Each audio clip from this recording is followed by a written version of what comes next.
Everybody that's struggling is going through a belief system. They are manifesting that struggle unconsciously. They're not doing it with intent. That's why I can't say that they're doing something that is shooting themselves in the foot, because they're not doing it with conscious intent. It's coming from their unconscious program. You can't talk negative and expect to live a positive life. You can't talk defeat and expect to have victory. You can't talk lack, not enough, can't afford it, never get ahead, and expect to have abundance. If you have a poor mouth, you're going to have a poor life. If you don't like what you're seeing, start sowing some different seeds. You have to really face the ruthless reality, the ruthless truth, that what you're getting in your life is a direct result of your beliefs. Your beliefs are controlling your thoughts are controlling your actions are controlling what the experience you're getting out in the real world. So back it all the way to the beliefs again. We got to find out, what are the beliefs creating the reality you have? Change those beliefs. You're going to have different thoughts, you're going to have different actions, you're going to have different results. It's going to be this domino effect. It's got to start, not with the actions out here. It is one way to begin it, but I find it easier, more efficient and effective to come all the way back. Start there. Power begins from within. If you're aware of who you are, if you're aware of what you're good at, what you're not good at, if you're able to see how emotions kind of govern your life, if you can learn what your weaknesses are and how to control them, you can't ever get complete control, but awareness is almost enough. Slowly through this process of knowing who you are and understanding other people and how they operate so you don't make stupid mistakes in life, you can increase that little tiny margin more and more and more, and you will be a person of power. See, the way in which we operate, ladies and gentlemen, it's a manifestation of what we believe, what's possible for us. Whatever you've done up to this point, all that it really is a duplication, it's a reproduction of what you believe subconsciously that you deserve and what's possible for your life.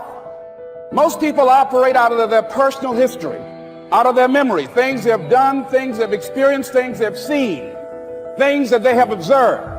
What I'm suggesting that you operate out of a larger vision of yourself. I want you to see yourself doing what you want to do, experiencing what you want to experience, having what you want to have, doing what it is that gives your life some meaning and value.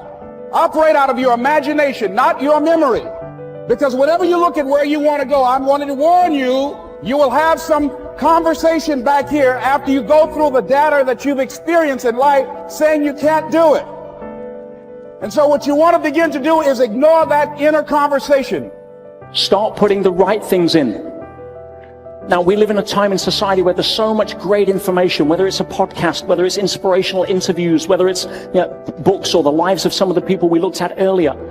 Every single day, or at least every single week, if you want to take your compass needle and start remagnetizing it in a positive direction by exposing yourself to the kind of information that supports your potential and your greatness and where you want to go.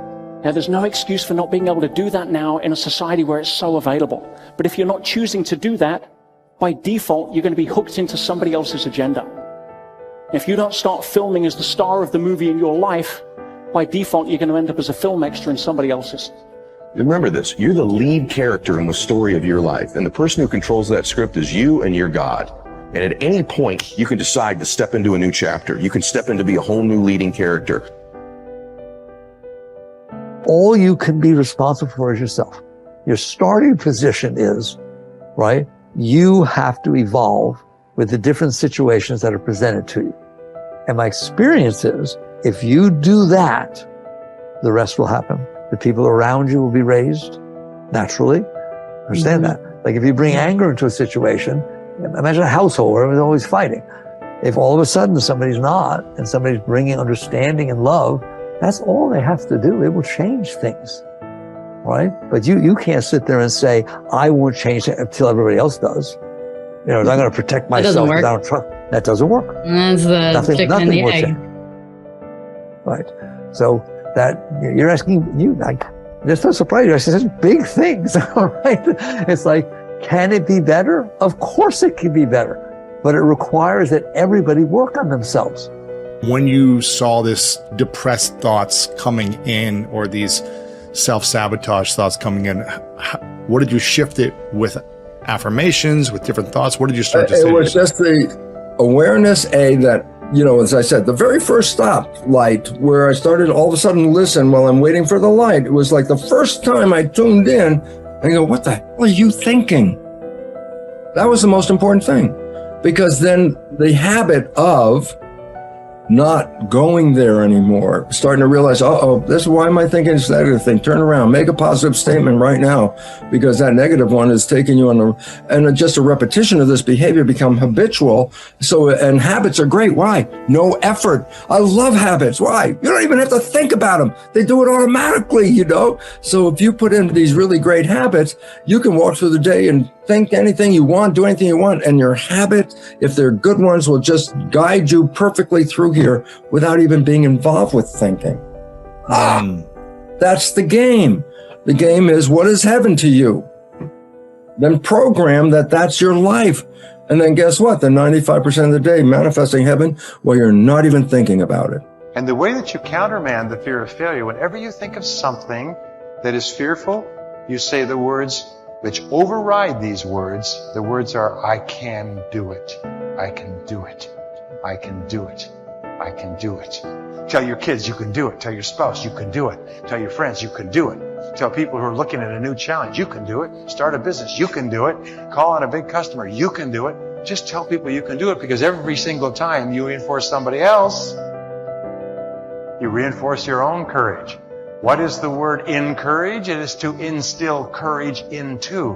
When you encourage other people, you actually encourage yourself. And remember, fear is the big enemy.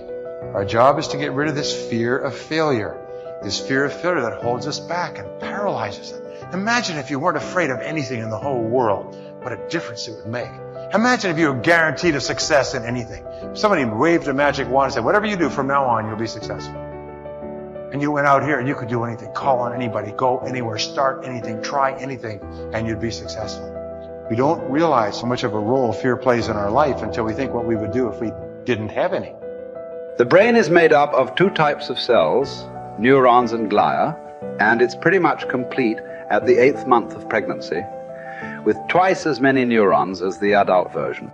As we age, neurons that aren't used don't fit the required job, or are simply too weak, will be pruned away in a process known as neural Darwinism.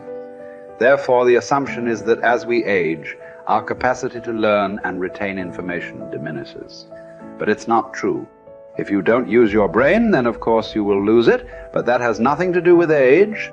In truth, the brain is much more pliable than we first thought. It is able to change as our environment and experiences change.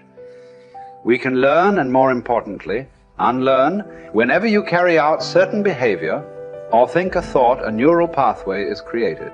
If that behavior or thought is repeated often enough, the pathway becomes more fixed and turns into a neural superhighway.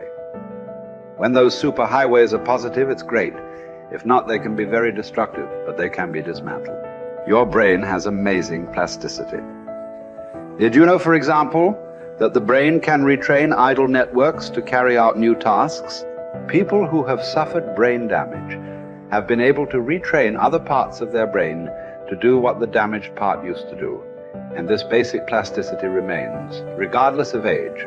Your brain can renew itself, learn and rewire, and you don't need to sit in a classroom to do so. It is possible through new thought, new actions, and new emotions. Researchers divided a test group into 4. The first group were asked to physically practice a one-handed 5-finger exercise on the piano. Group 2 were to play the piano randomly, and Group 3 were asked to watch Group 1 memorize the exercise and mentally rehearse it, only while Group 4 did nothing. Each group was to do their thing for 2 hours a day, for 5 days. 2 things were fascinating about this study. First, the speed at which the brain altered, new pathways were created after just 10 hours of practice over 5 days. Perhaps what is even more amazing is that Group 3, who did not actually play the piano but pretended to do so in their minds, had almost as much brain activity in the exact same area of the brain as Group 1. You share in that all power, all wisdom of mind, but you've got to take it. The power is there, but you must use it.